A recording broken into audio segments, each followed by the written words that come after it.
Hello. Oh, yeah. Can you hear me? Yes, I can. Hello? Is this Mrs. Dorothy Letterman? That's right, Dorothy. Yes, it is. Who's this? Are you the mother of David Letterman who does Late Night on NBC? There was no dramatic banishment, no public announcement, no furious speech from behind the desk. That was the genius of it, and for some people, the cruelty of it. One day you were in the orbit of the most powerful man in television, and the next day the chair was simply no longer yours. The invitation never came. Your name stopped circulating. The phone felt quieter. And because this was Johnny Carson, the silence did all the work. To understand how terrifying that silence could be, you have to remember what The Tonight Show meant in America before the internet scattered attention into 1,000 little fragments. This was not just another stop on a publicity tour. This was the cathedral of late night, the final national ritual before bed, the one place where millions of people still watched together, laughed together, and quietly agreed on who mattered. Carson sat at the center of it with that familiar ease, the relaxed grin, the perfect pause, the feeling that nothing could rattle him. But that calm presence masked a truth people inside the business understood very well. The desk was not just a piece of furniture. It was a checkpoint between obscurity and relevance. If Johnny liked you, your life could move in a single night. If he didn't, doors didn't necessarily slam. They just stopped opening. That's why the most revealing stories about Carson are not really about jokes at all. They are about power, about who got lifted, who got frozen out, and what happened when personal hurt collided with national influence. No story captures that more sharply than Joan Rivers, because hers was not the tale of a random guest who went too far. She was not an outsider throwing rocks at the king. She was the insider, the protege, the woman he put in front of America and helped turn into a star. And when that relationship broke, it didn't break loudly. It broke in the Carson style, with cold finality. But Joan's story is only the doorway into something larger, because once you start looking closely at Carson's reign, you find a pattern that says more about Hollywood than any scandal ever could. The same man who made millions feel comfortable had an uncanny ability to make colleagues nervous.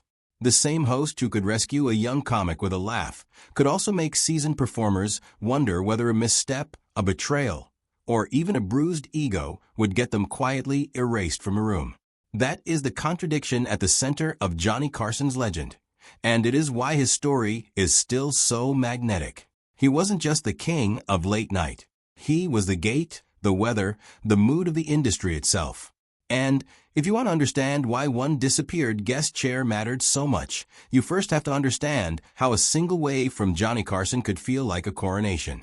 The scale of that power is almost hard to explain now, because modern celebrity moves too fast and too many places at once. In Carson's era, fame still had choke points, and The Tonight Show was the biggest one in entertainment. Over 3 decades, more than 4,500 episodes, and roughly 23,000 guests turned Carson into a nightly force of habit, a man seen by more people on more occasions than almost anyone in American history. At his peak, he was drawing around 15 million viewers a night, which meant one good appearance didn't just introduce you to an audience. It repositioned you inside the culture. Comedians spoke about it the way athletes talk about a call-up to the majors. David Brenner remembered going on with almost nothing in his pocket and waking up to real money, real offers, a real career. Stephen Wright called it a fairy tale. Burt Reynolds said that in the 60s and 70s, if you went on Carson and scored, you were hotter than fire the next morning. That was the Carson wave, the little gesture that told America, and more importantly Hollywood, this person belongs. Sit down at the couch, get the interview, make Johnny laugh, and the entire business suddenly treated you differently. And Carson understood that power intimately because he had built the late-night blueprint so effectively that the show itself started to feel like a natural law.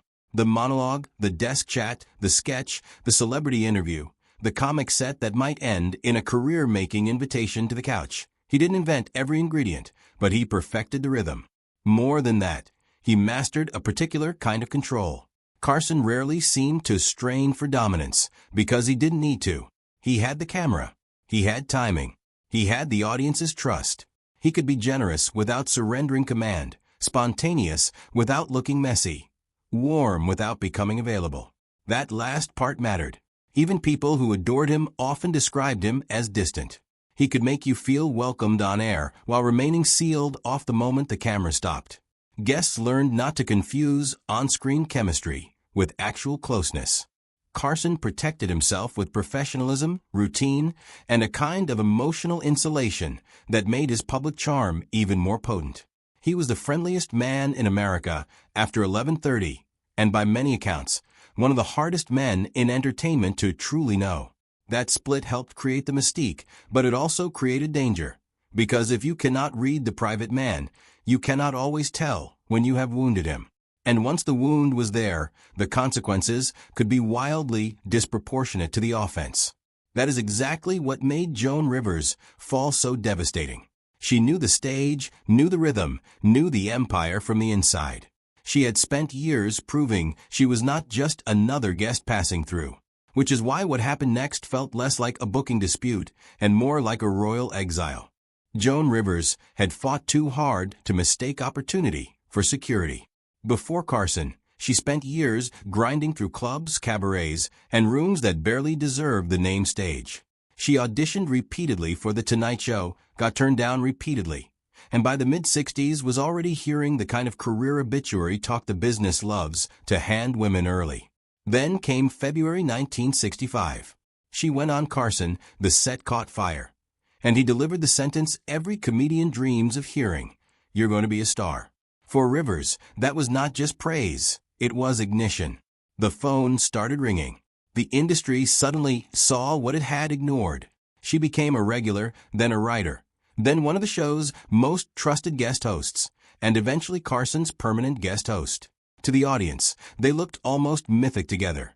The king and the sharp-tongued heir apparent who could keep the room alive when he was away. But what Rivers understood, maybe too late, was that being cherished inside Carson's kingdom was not the same thing as being free of it. By the mid-80s, Fox came to her with a dazzling proposition: her own late-night show, a chance to become the first woman to host a major network-style late-night program under her own name. She had stayed loyal for years while others spun off into their own projects. NBC had not made her Carson's future successor. In fact, reports later made clear she wasn't even on the network's real shortlist. So she took the leap. And then came the fatal mistake, or the fatal perception. Carson found out before she could truly tell him the way he felt he should have been told. Rivers later said the first person she called was Johnny, that he hung up on her and never ever spoke to her again. He denied she called. She insisted she did. However you frame the disputed phone call, the ending is not in dispute. The relationship was over. Completely. Permanently. Rivers would later say she thought he felt betrayed, and at times suggested something even more unsettling, that he could accept male protégés leaving to do their own shows, but experienced her departure as a personal act of disobedience. Whether that interpretation is fair or not, the aftermath was brutal. She vanished from Tonight for decades. The ban outlived Carson's tenure and continued through Jay Leno's. Rivers later said she was iced out across late night. Accounts from the period describe a chilling effect around her Fox show, with fears that appearing there could close off Carson's couch. Then the professional disaster became personal catastrophe. Fox turned chaotic. Her husband Edgar Rosenberg, who had joined the venture as producer, clashed with executives. Rivers was eventually fired from her own show. Rosenberg died by suicide months later. She would rebuild because Joan Rivers was too ferocious not to rebuild. But one thing never healed. Carson did not soften. She saw him in restaurants and tried to speak. He would not engage. She wrote, hoped, waited. Nothing. It remains one of the coldest endings in entertainment history, not because it exploded, but because it never did. It just stayed frozen.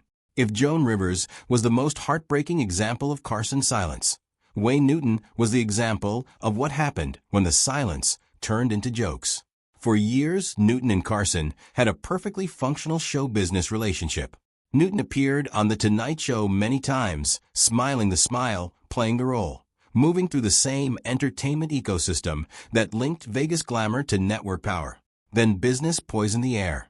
In 1980, Newton got the upper hand in a bitter battle over ownership tied to the Aladdin in Las Vegas, a property Carson and his partner had wanted. According to Newton, Carson was furious, and soon the fury started leaking into the monologue. These weren't playful little taps. Newton later said Carson began aiming jokes at his masculinity and image, using the desk the way only Carson could use it, casually enough for the audience to laugh, pointedly enough for the target to feel the blade. And that is what made Carson's humor so formidable when he was angry. A joke from almost anyone else was just a joke. A joke from Carson, delivered to millions from the most authoritative chair in late night, could alter how people in the business talked about you the next morning. Newton claimed he tried for years to get through to him, then finally walked into Carson's office and told him to stop. The jokes reportedly stopped. The friendship did not recover. Newton was never really part of Carson's world again.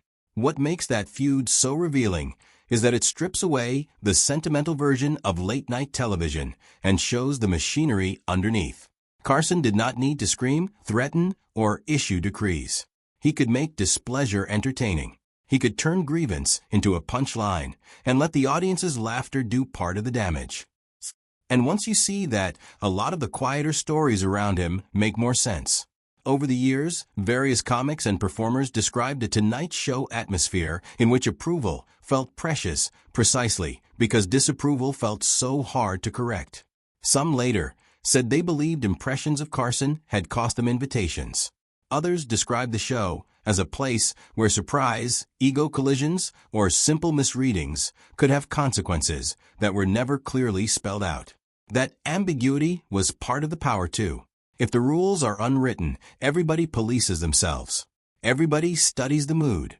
Everybody learns to anticipate the taste of one man. This is how an empire preserves itself without ever looking tyrannical. And yet Carson was not merely some petty despot lurking behind a desk. That would be too simple, too easy, and frankly too small for what he actually was. The same man who could punish through distance was also the man who made the whole machine feel graceful, effortless, even necessary. Which leads to the deeper question beneath all the feuds. What kind of person becomes that good at making strangers feel at home while keeping so much of himself inaccessible? The answer, if there is one, lives in the split between Johnny Carson, the performer, and Johnny Carson, the person. On camera, he was one of the most complete hosts television has ever produced. Cool without arrogance, generous without losing control, funny without seeming desperate for the laugh. He could rescue a weak segment, guide an awkward guest, or let chaos bloom just long enough to feel thrilling before pulling it neatly back into shape. Off camera, the accounts become more complicated and darker. Friends, biographers, colleagues, and those who loved him all circle the same basic paradox. He was private to the point of opacity, shy in a way that could look like aloofness, and often more comfortable performing intimacy than living it. One writer described it almost like two bodies. The television Carson, charming and beloved, and the private Carson, distant, volatile, sometimes impossible. He himself admitted something close to that truth, saying that in front of an audience he could be in control, and off stage he was aloof because he was not very comfortable. That need for control seems to connect everything. It is there in the way he ran the show. It is there in the way he handled relationships. It is there in the grudges that could last decades, in the emotional quarantine people felt around him, and in the personal life that looked far less polished than the tuxedoed figure America welcomed each night. Carson married 4 times. There were reports of infidelity, heavy drinking, temper, and long stretches of emotional absence. His home life never achieved the elegance of his television timing. He could reduce chaos on stage, but he rarely mastered off stage. Even the stories of affection around him often come with qualifiers, as if love had to pass through a layer of static before reaching him. The hardest chapter may have been family. One of his sons, Rick, died in a car accident in 1991, a loss that visibly wounded him near the end of his run. Viewers who had spent decades seeing the immaculate host suddenly glimpsed something raw beneath the polish. Then, in 1992, he did something almost nobody at his level ever manages to do. He left. Not half left. not retired while shopping for the next spotlight. He walked away after 4,531 episodes and an estimated 50 million viewers for his final broadcast, then spent the next years largely refusing the culture that kept begging for one more look. When he finally gave a rare retirement interview, he said he had left at the right time and wanted the work to speak for itself. That was vintage Carson, elegant, controlled, withholding. He had spent 30 years owning the national night, and then he vanished so completely that the disappearance itself became part of the legend. But absence, whether on a booking sheet or in public life, meant something different when Carson created it. His absences always carried intention. That is why Johnny Carson's story still feels bigger than nostalgia. It is not only the story of a master host or a vanished television era, or even a few wounded celebrities who found themselves on the wrong side of his pride. It is the story of how entertainment power used to work when one person, one platform, and one mood at one desk could shape careers with astonishing force. Carson didn't just dominate late night. He defined the emotional grammar of it. Every host who followed inherited some piece of his structure, from a monologue to the desk, from the guest chat to the delicate dance of seeming spontaneous while controlling everything. You can trace his fingerprints through Letterman's irreverence, Leno's accessibility, Fallon's eagerness, Kimmel's timing, and almost every modern comic's idea of what it means to break on television. But his true legacy is more unsettling than imitation. He proved that charisma and distance can coexist so seamlessly that the audience experiences one while never noticing the other. He proved that a television host could be both comfort figure and power broker, both national companion and private riddle.